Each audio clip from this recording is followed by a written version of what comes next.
Guys, good morning and welcome to a new vlog. सुबह सुबह आप देख सकते हो मैं आज बैल्कनी में बैठी हूँ और एक्चुअली क्या है ना, आज का दिन थोड़ा सा डिफरेंट है क्योंकि आज दिव्यांदु ऑफिस गए हैं और जनरली मैं सुबह उठ के सबसे पहले योगा करती हूँ, फिर थोड़ी सी छत पे जाती हूँ धूप लेने के लिए। एंड अभी क्या है ना, समर आ रहा है तो इस टाइम पे सुबह का जो धूप है बैल्कनी में आता है। तो आज दिव्यांदु ऑफिस गए हैं और now I am approaching to the 9th month and doctor ने भी थोड़ा बोल दिया है कि अभी थोड़ा आराम से चलना है, कुछ रिस्क नहीं लेना है। तो इसलिए आज मैंने सोचा कि आज मैं योगा भी नहीं करती हूँ, दिव्यांदु आने के बाद करती हूँ और छत पे भी नहीं चलती हूँ तो क्योंकि मैं अकेली हूँ, अगर कुछ अर्जेंट कुछ है, कुछ चाहिए तो कोई नहीं रहेगा, वो आ जाएगा 12 to 1 o'clock के अंदर। तो मैंने सोचा तब तक मैं थोड़ा आराम से रहती हूँ, कुछ चैलेंजिंग कुछ नहीं करते हैं। तो इसलिए मैंने सोचा कि यार योगा नहीं तो एटलीस्ट मैं थोड़ा सा धूप ले लेती हूँ। और सुबह का ये जो धूप होता है ना बैल्कनी में, आप देख ही सकते हो, बहुत अच्छा सा एक हवा भी चल रहा है और बैल्कनी में बहुत अच्छा धूप भी आ रहा है। तो आज मैंने सोचा है कि आज का पूरा दिन मैं व्लॉग करूँगी। अभी मैंने ऑफिस से कुछ दिनों के लिए रेस्ट ले लिया है, मतलब छुट्टी ले लिया है। वापस से मैं ऑफिस ज्वाइन करके फिर से मैं मैटरनिटी ला लूँगी। अभी मैं पनीर के पराठे खा रही हूँ, मैं आधा खा चुकी हूँ। उसके बाद मुझे याद आया कि मैंने शूट नहीं किया। सो या अकेले मैं ब्रेकफास्ट कर रही हूँ जनरली ब्रेकफास्ट मैं अकेले ही करती हूँ क्योंकि दिव्यांदु ब्रेकफास्ट नहीं करता है। चलो अभी थोड़ा बैठ के बातें करते हैं। मैंने बोला है आप लोगों को, मैंने कुछ दिन का छुट्टी लिया है। छुट्टी मैंने इसलिए लिया है क्योंकि थर्ड ट्राइमेस्टर चल रहा है अभी मेरा, कुछ कॉम्प्लिकेशन चल रहा है और ये कॉम्प्लिकेशन एक्चुअली मैंने बिल्कुल भी एक्सपेक्ट नहीं किया था। मैंने सोचा था मैं आप लोगों के साथ शेयर नहीं करूँगी, फिर लगा कि यार एक्चुअली शेयर करने से मे बी आप लोगों में से बहुत सारे लोगों को भी ऐसा कुछ हुआ होगा, तो आप लोग मुझे सजेशन भी दे सकते हो और थोड़ा दिल भी हल्का हो जाता है। तो एक्चुअली हुआ क्या है कि मुझे कुछ दिन से नहाने के बाद मुझे बहुत एलर्जी जैसा फील हो रहा था। पूरा हाथ पैर मेरा रेड होके फिर फूल रहा था, सोलन हो रहा था, फिर छोटा छोटा जैसे एलर्जी होता है ना, वो ऐसा हो रहा था। तो फिर मैंने डॉक्टर को दिखाई। डॉक्टर को दिखाने के बाद डॉक्टर ने एक और डर्मेटोलॉजिस्ट को रेफर किया था। डर्मेटोलॉजिस्ट ने एलएफटी टेस्ट किया था, जो लीवर फंक्शन टेस्ट होता है।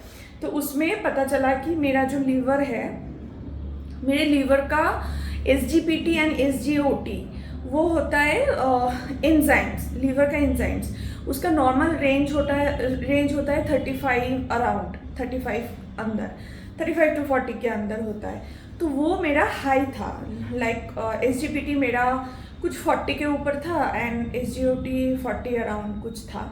तो शायद that could be the reason कि मुझे खुजली हो रही है। फिर भी डॉक्टर बोल रहे थे कि वॉशरूम में तुम देखो कोई नई चीज़ तुमने ऐड किया है क्या, कोई सोप या तो फिर कुछ ऐसा कुछ हुआ होगा केमिकल रिएक्शन जिसके लिए तुम्हें एलर्जी हो रही है। तो हमने पूरा क्लीन करवाया, सब कुछ किया, मतलब बहुत सारी चीज़ें हुई है इसके बीच में, लेकिन कुछ भी करो कम नहीं हो रहा है। फिर डॉक्टर ने मुझे हेपेटोलॉजिस्ट के पास कंसल्ट करने के लिए भेजा है। फिर हेपेटोलॉजिस्ट के पास मैं गई, जो लीवर का डॉक्टर होता है। उन्होंने भी बोला कि हाँ एसजीपीटी एसजीओटी हाई है एंड बाइल टेस्ट करने के लिए भी बोला है। बाइल होता है पैंक्रियास से जो टॉक्सिन्स निकलता है ना हमारे पैंक्रियास से, वो टॉक्सिन्स अगर ज़्यादा हो जाता है और वो प्यूरिफाई नहीं होता है तो उससे भी एलर्जी हो सकता है। तो बाइल टेस्ट किया। बाइल टेस्ट 1 to 6 के अंदर होता है, तो वो मेरा थोड़ा सा हाई है, 8.8 है and that could be the reason कि मुझे वो एलर्जी जैसा हो रहा है। बाकी टाइम मुझे एलर्जी बिल्कुल भी नहीं हो रहा है, नॉर्मल टाइम पे मुझे कोई एलर्जी नहीं है। सिर्फ जब मैं पानी अगर मैं 2-3 मिनट से ज़्यादा टाइम के लिए यूज़ करती हूँ तो उसके बाद मेरे हाथ में हो रहा है और वो 10-15 मिनट के बाद अपने आप चला जा रहा है। तो मतलब ऐसा भी नहीं कि वो एलर्जी बहुत देर तक मुझे परेशान कर रहा है, ऐसा भी नहीं। 15-20 मिनट्स के बाद अपने आप वो कम हो रहा है, तो हो रहा है अपने आप कम हो रहा है, फिर पूरा दिन मुझे बिल्कुल भी एलर्जी नहीं दिखता है। तो ऐसा वाला करके बहुत मतलब भागम भागी भाग दौड़ी ये सब चला। डॉक्टर टेस्ट, बहुत सारे ब्लड टेस्ट हुआ, फिर जो लीवर फंक्शन टेस्ट होता है उसको एलएफटी टेस्ट बोलते हैं, वो टेस्ट हर हफ्ते हमने किया है, हर फ्राइडे को मेजर करने के लिए कि ये बढ़ रहा है या नहीं। तो उसके लिए मुझे एक ही मेडिसिन दिया था मेरे गायनेकोलॉजिस्ट ने, यूडिलिव करके एक मेडिसिन दिया था, वो 2 बार खा रही थी। अभी कंटिन्यूस 3 वीक्स हमने टेस्ट किया है, 3 वीक से वो बढ़ रहा है, पहले 50 फिर 60, इस हफ्ते 70 हुआ है। तो अगर 100 के ऊपर जाता है तो it is risky, and risky for not only me, for the baby also. तो अगर ये एंजाइम्स का रेट अगर 100 के ऊपर जाता है, ज़्यादा हो जाता है, तो प्रीटर्म डिलीवरी कराते हैं। और मतलब बेबी के लंग्स और किडनी के लिए भी वो रिस्की हो जाता है, कभी कभी बेबी अंदर पॉटी भी कर देता है, ऐसा कुछ है, रिस्क हो जाता है। तो मेरा अभी उस रिस्क लेवल पे नहीं है, लेकिन फिर भी डॉक्टर ने बोला है इसलिए हर हफ्ते मॉनिटर करने के लिए। तो लास्ट वीक 71 था, कम नहीं हो रहा है, तो डॉक्टर ने 2 टाइम्स की जगह पे 3 टाइम्स मुझे वो दवाई लेने के लिए बोला है। इस हफ्ते पूरा मैं 3 टाइम्स ले रही हूँ वो दवाई। फिर मतलब यही चल रहा है। तो वेट भी नहीं बढ़ रहा है मेरा, पहले बहुत ज़्यादा वेट बढ़ रहा था, अभी 7 मंथ के बाद उतना ज़्यादा वेट नहीं बढ़ रहा है।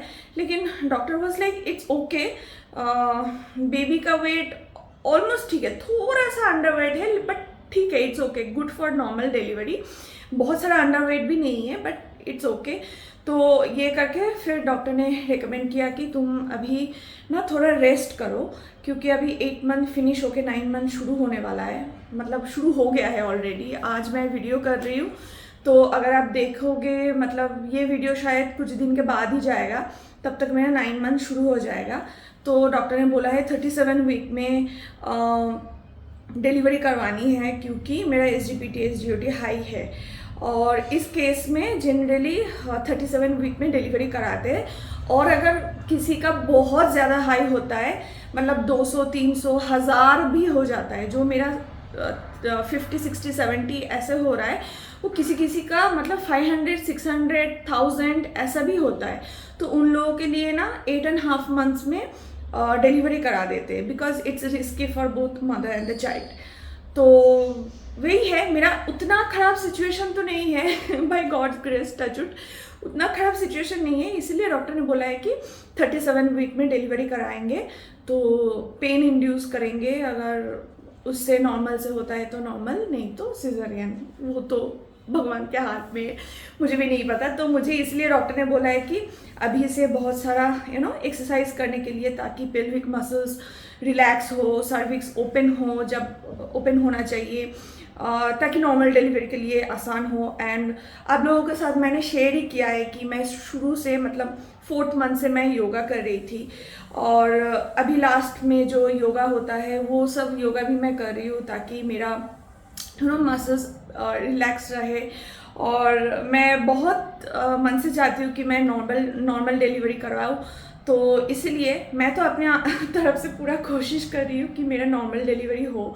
लेकिन यू नेवर नो लास्ट में क्या होता है, बहुत सारे कॉम्प्लिकेशंस होते हैं, बहुत सारे फैक्टर्स होते हैं, वो हमारे हाथ में नहीं रहता है, जो डॉक्टर बोलते हैं वही होता है। तो या अभी 2-3 हफ्ता है हमारे पास 37 वीक होने के लिए।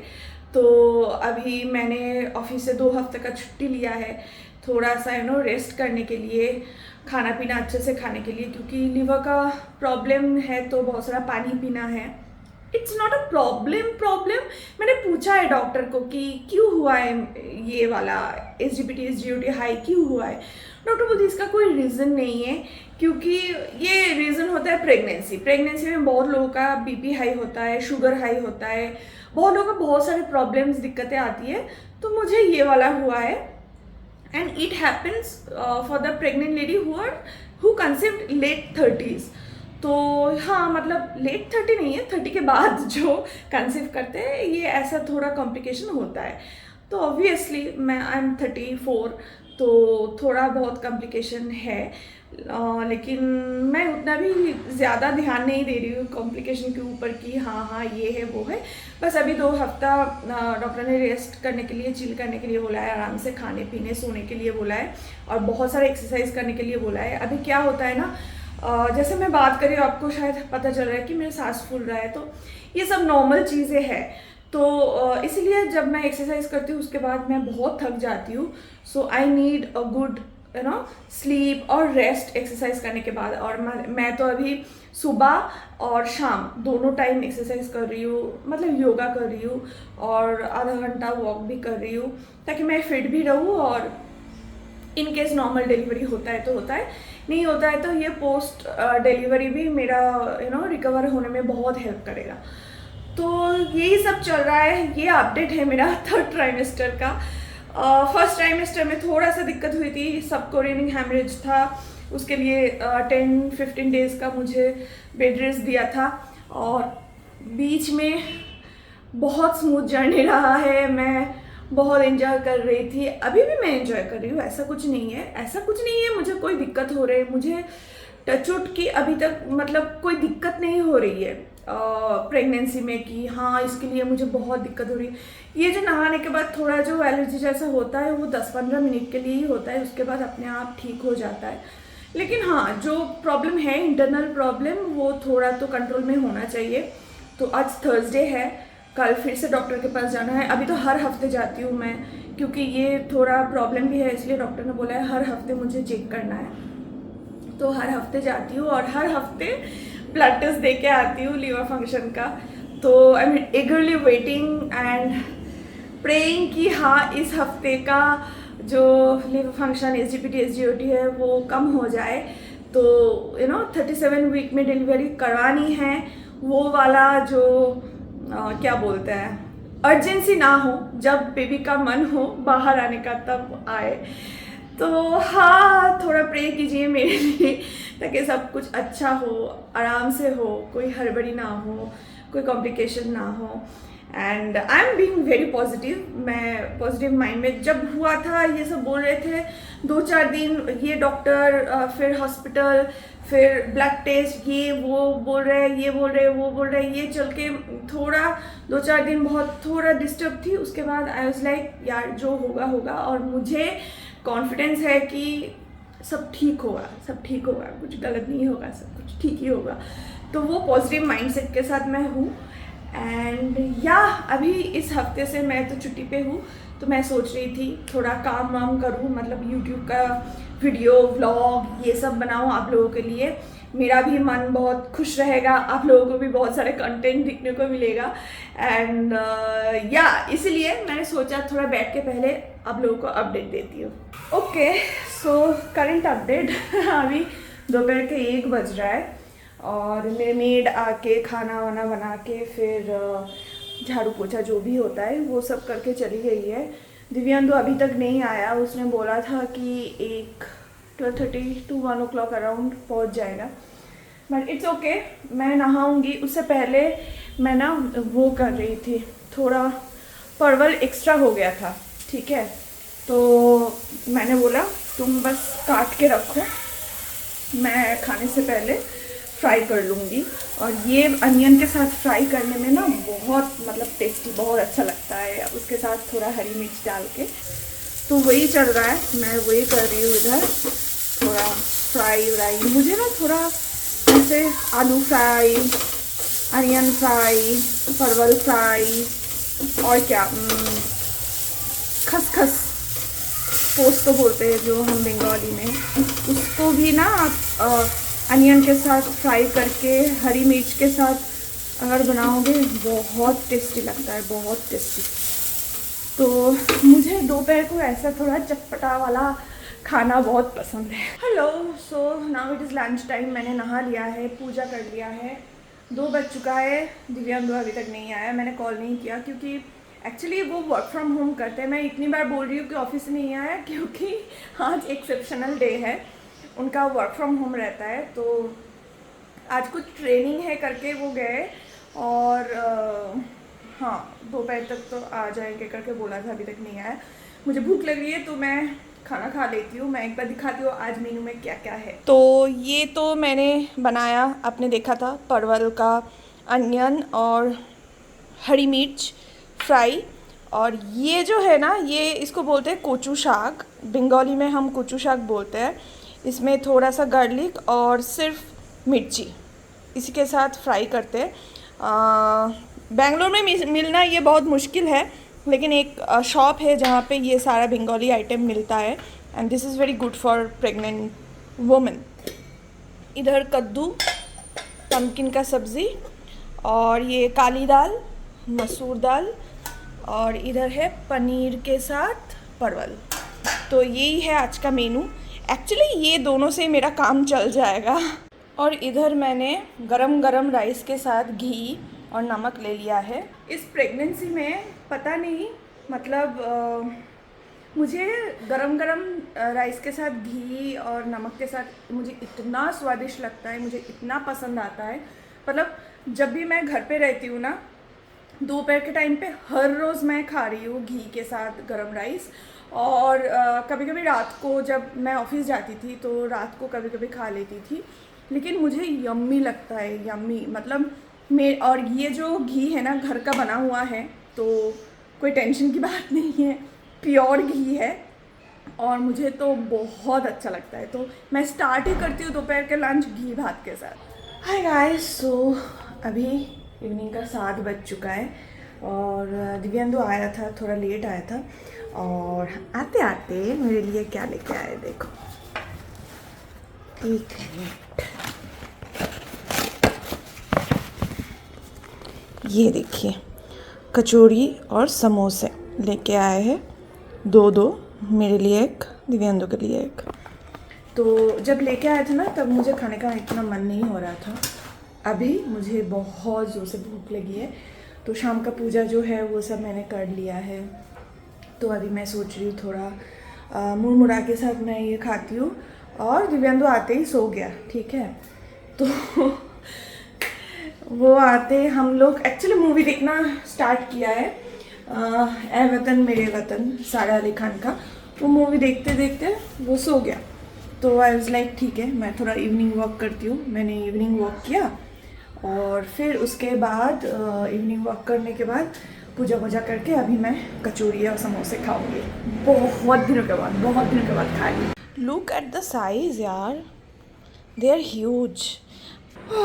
नाउ इट्स ऑलमोस्ट 12 o'clock, 11:45 हो चुका है रात का। अभी ना ऐसा ही होता है, सोते सोते लेट हो जाता है, क्योंकि इवनिंग को कुछ खाते हैं, उसके बाद भूख 10-10:30 को होता है, और 10-10:30 अराउंड डिनर करते हैं।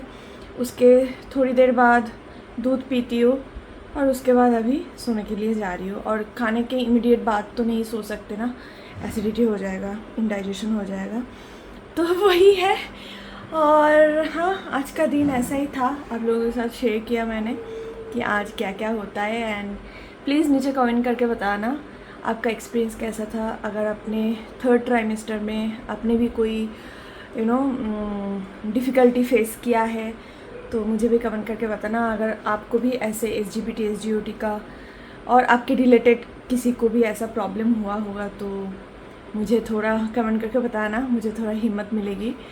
And yeah, thank you for watching this vlog. I try to vlog more frequently, पता नहीं कब तक कर पाऊँगी, कैसे कर पाऊँगी, बट मैं कोशिश 100% करूँगी। See my next video, bye.